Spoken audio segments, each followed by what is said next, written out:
Anggota Komisi 3 Habibur Rahman, anggota DPR dari fraksi Gerindra menegaskan Roy Suryo tak bisa ditahan. Tangan kanan Presiden Prabowo ini menilai berdasarkan KUHP baru tak ada penahanan sewenang-wenang. Menurut pasal 139 ayat 2 KUHP, semua bentuk pemblokiran, ya kan, kayak tadi ini kan pemblokiran rekening, ya, pemblokiran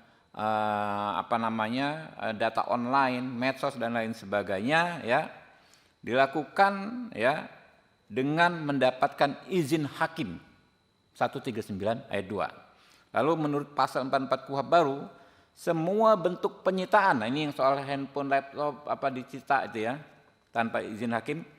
Menurut pasal 44 KUHP baru, semua bentuk penyitaan harus dilakukan dengan izin Ketua Pengadilan Negeri. Nah, soal penangkapan, tadi katanya bisa ditangkap tanpa konfirmasi tindak pidana. Ini mengacu kepada bahwa penyelidik atas perintah penyidik bisa melakukan penangkapan. Sebetulnya pengaturannya begini, ya. Pertama, penangkapan itu harus dilakukan setelah adanya penetapan tersangka. Penetapan tersangka itu tentu mensyaratkan dua alat bukti, ya. Lalu penahanan itu, ya, syaratnya ini jauh lebih berat, ya, jauh lebih objektif dibandingkan dengan apa yang diatur di KUHP Orde Baru, ya.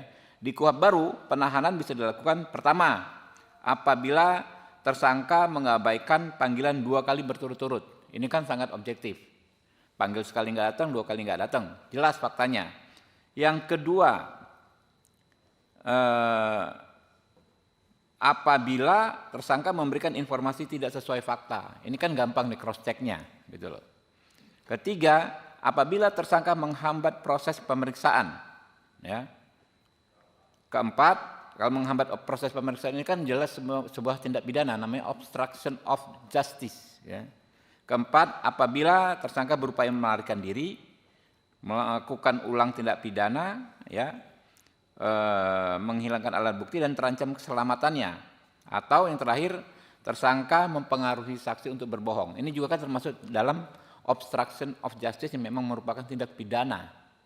Jadi, ya, kalau di KUHP Orde Baru orang tuh bisa ditahan hanya dengan 3 kekhawatiran.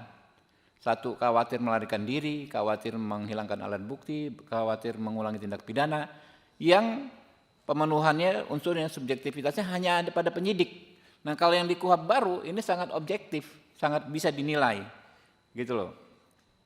Jadi teman-teman, ya, kami sih terus berdoa sampai sekarang, ya, rekan-rekan Komisi 3 kita di grup, Bismillah kita doakan hari ini bisa disahkan, ya. Semoga nanti benar-benar bisa disahkan KUHP baru, menggantikan KUHP Orde Baru, ya. Jadi aneh kalau ini bilangnya ada poster lain berdua kamu bisa jadi korban KUHP baru. Lah, mereka nggak ngomong. Sekarang ini banyak sekali orang menjadi korban KUHP Orde Baru. Lihat misalnya rombongannya kelompoknya Roy Suryo dan segala macam. Itu kan korban KUHP Orde Baru. Kenapa? Ya. Kalau menurut standar KUHP baru, Roy Suryo CS ini penanganan kasusnya bisa dengan restoratif justice. Tapi di KUHP Orde Baru itu nggak diatur, gitu loh. Kalau menurut KUHP baru, ya, terhadap Roy Suryo dan kawan-kawan itu sangat sulit untuk dikenakan penahanan karena syaratnya sangat objektif. Hampir nggak mungkin ditahan, orang-orangnya jelas semua, nggak lari dan lain sebagainya. Tapi kalau menurut KUHP Orde Baru ada peluang dia ditahan sewenang-wenang. Pak Roy Suryo dan kawan-kawan ini. Jadi yang darurat itu adalah bagaimana kita mencabut KUHP Orde Baru. Yang emergensi panggilan darurat itu bagaimana segera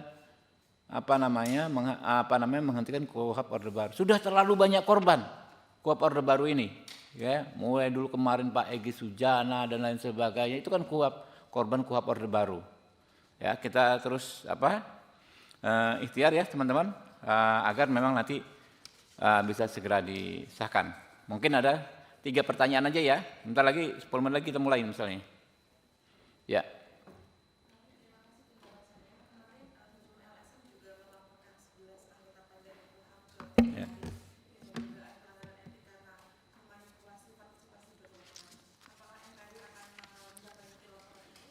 Anda nggak datang pertama ya? Baru datang atau enggak? Saya ngomong sejak awal tadi. Ya yang tidak ada pencatutan udah saya sampaikan. Ya, itu aja jawabannya. Oh enggak, kalau saya ya itu laporannya mengada-ngada ya. Orang jelas kok enggak ada pencatutan, apanya memanipulasinya. Kami justru mengakomodir aspirasi mereka dan 100% ya, 99% mungkin isi KUHP baru ini adalah aspirasi dari masyarakat sipil.